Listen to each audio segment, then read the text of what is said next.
నమస్కారం, welcome to 108 news Telugu. నా పేరు గౌరీ. ముందుగా బులెటిన్లో హెడ్లైన్స్.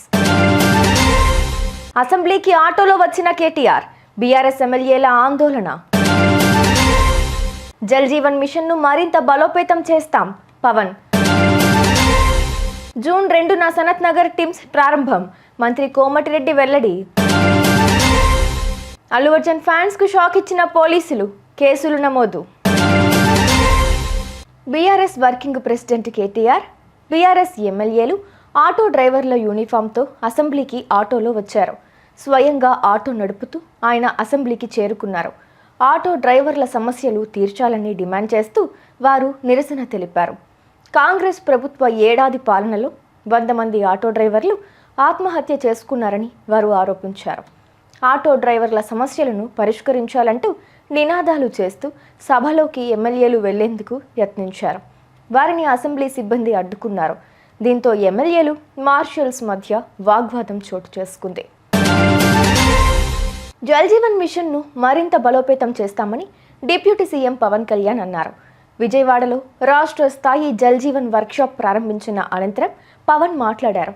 రోజుకు మనిషికి సగటున 55 లీటర్లు పరిశుభ్రమైన నీటిని ఇవ్వాలనేది ప్రధాని కళ.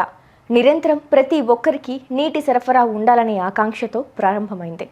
ఉన్న నీటి వనరులు బలోపేతం చేయడం, నిర్వహణ ముఖ్యం అని తెలిపారు. ఇది ఒక బయట ఏముందంటే కేంద్రంలో కూడా చాలాసార్లు ఇది దుర్వినియోగం అవుతున్నాయి నిధులు. అండ్ అందుకని మీరు ఎలా చేస్తారనేది నన్ను సిఆర్ పాటిల్ గారు అడిగినప్పుడు ఐ గేవ్ మై కమిట్మెంట్. నేను పంచాయతీరాజ్ శాఖను తీసుకున్న తర్వాత దీన్ని బలోపేతం చేస్తాం. అలాగే rural water supply Jal Jeevan మిషన్ని చాలా బలంగా ముందుకు తీసుకెళ్తాం.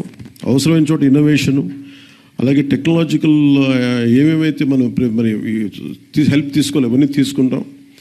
అందుకని దీన్ని పొడిగించమని కోరాను. 21కి ఇంకొక సంవత్సరంలో అయిపోద్ది, ఇంక ఈ జనవరికి అయిపోద్ది. కానీ మేము పొడిగించమని కోరాం. అలాగే అదనంగా నిధులు కూడా కోరాం మేము. హైదరాబాద్ సనత్ నగర్లో నిర్మిస్తున్న TIMS Telangana institute of medical science ఆసుపత్రిని 2025 జూన్ 2న ప్రారంభిస్తామని మంత్రి కోమటిరెడ్డి వెల్లడించారు. 14 ఎకరాల్లో 8.82 కోట్లతో 3 బ్లాకుల్లో 1000 పడకలతో ఈ ఆసుపత్రి నిర్మాణం జరుగుతోందన్నారు. ఎల్బీ నగర్ టిమ్స్ 2025 ఆగస్టులో ప్రారంభమవుతుందన్నారు. అటు రానున్న 3 నెలల్లో గోషామహల్ స్టేడియంలో ఉస్మానియా ఆసుపత్రి నిర్మాణానికి శంకుస్థాపన చేస్తామన్నారు. సోషల్ మీడియాలో పోస్టులపై పోలీసులు ప్రత్యేక నిఘా ఉంచారు. అల్లు అర్జున్ అరెస్టు తర్వాత సీఎం రేవంత్ రెడ్డిపై అభ్యంతరకర పోస్టులపై తెలంగాణ పోలీసులు కేసులు నమోదు చేశారు. కాంగ్రెస్ నేతలు సహా పలువురి ఫిర్యాదు మేరకు బన్నీ అభిమానులపై ఈ కేసులు నమోదయ్యాయి. కాగా అల్లు అర్జున్ అరెస్ట్ను ఖండిస్తూ పలువురు ఫ్యాన్స్ సీఎం రేవంత్ పై అభ్యంతరకర పోస్టులు పెట్టిన సంగతి తెలిసిందే. చూసారుగా, ఇవి ఇవాల్టి బులెటిన్ అప్డేట్స్. మరో బులెటిన్తో మళ్ళీ మీ ముందుకు వస్తాను. అంతవరకు కీప్ వాచింగ్ 108 న్యూస్ తెలుగు.